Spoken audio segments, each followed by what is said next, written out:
My name is Juuso Pekkinen, and we're sitting here with the Sir Roger Moore, and we were actually learning to say hyvää huomenta in Finnish. It was quite good, actually. Hyvää huomenta. You see, it is very good. Oh, thank you very much. You're touring in Finland with your autobiography, My Word is My Bond. In Finnish, it's Nimeni on Moore, Roger Moore. How many times you have written your signature to a book during your visit? Oh, I think at least 3 times. Only 3? 3,000, at least. Sounds great. In a book, you tell about your visit in Finland and a terrible hotel room you had back then. Did you have a better place to sleep this time? I had exactly the same room again. And 3 times I've been in Finland, I have stayed in the same room. The first time I stayed there, the place had not been refurbished since the Russians had left. And I think they'd had their farewell party in that room. There was sort of a dripping tap and a yellow stain in the bath, and there was curling fake enamel on the surface, and there was a threadbare carpet and grey sheets. When I came back, I was determined not to stay in that hotel, and I popped in the hotel. It was absolutely lovely, beautiful hotel, beautiful rooms, beautifully appointed, lovely bathroom.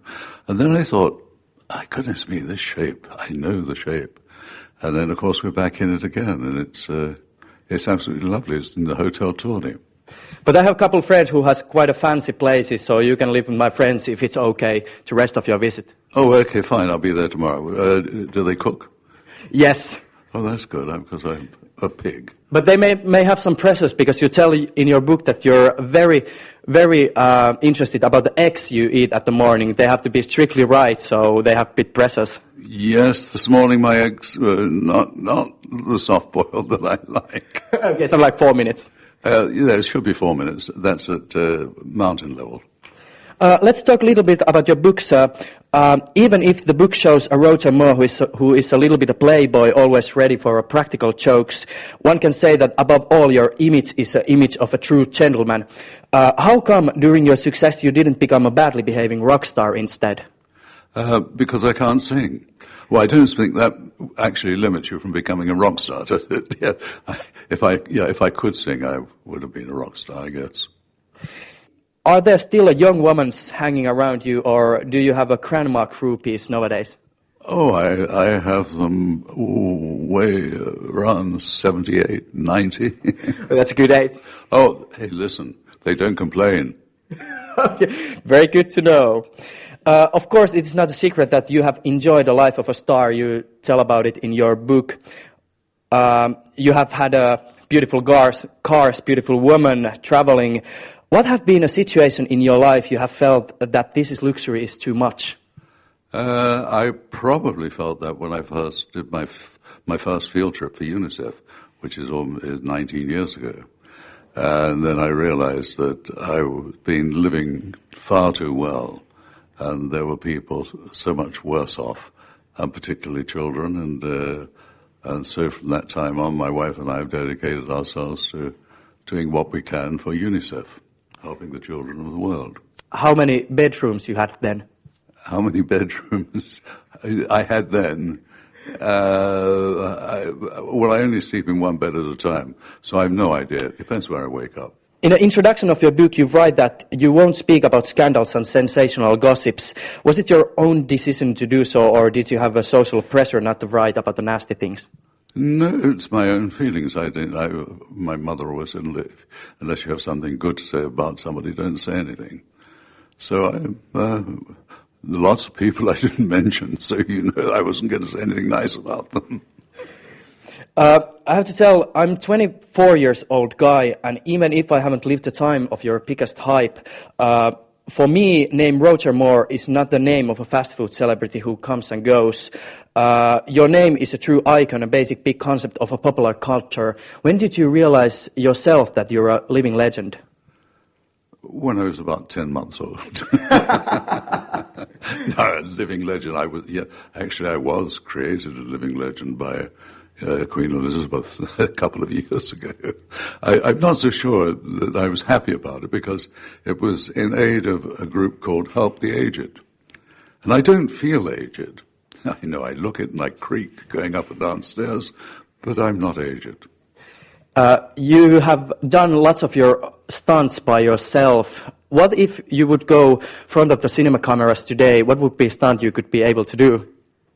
Lying down. Getting up would be a terrible stunt. I'd have a problem doing that. But it's a good you don't need a double for that. Every Bond actor brings his own touch to a character Bond. What ideas of your own are still seen in a recent Bonds? In the Bonds that are being made today, none of my ideas are in them, or none of me. The Bonds I did looked like me, and they sounded like me. They were me, apart from the heroics, which that was the acting. Do you ever had a Bond meeting with the actors of Bond? Well, Timothy Dalton and I used to see a bit of one another. Sean Connery and I are friends, and we used to see quite a lot of one another. Pierce Brosnan, I don't know that well. Daniel Craig, I've met once, very nice chap. And George Lazenby I see from time to time. You forgot to mention George. Yeah, I forgot to mention George, but if there would be a James Bond actor meeting, would you take a George?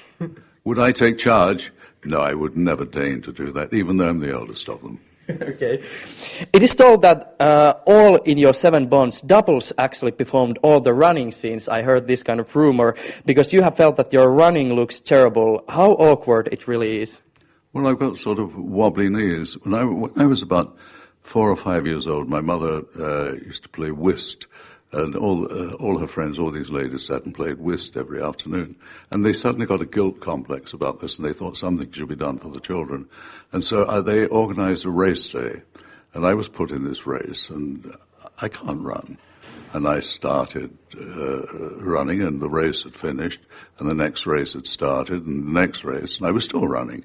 And eventually I got to the judges' stand, and I stood there, until they gave me a bag of toffees. And so I realized very young that you don't have to win the race to get the bag of toffees.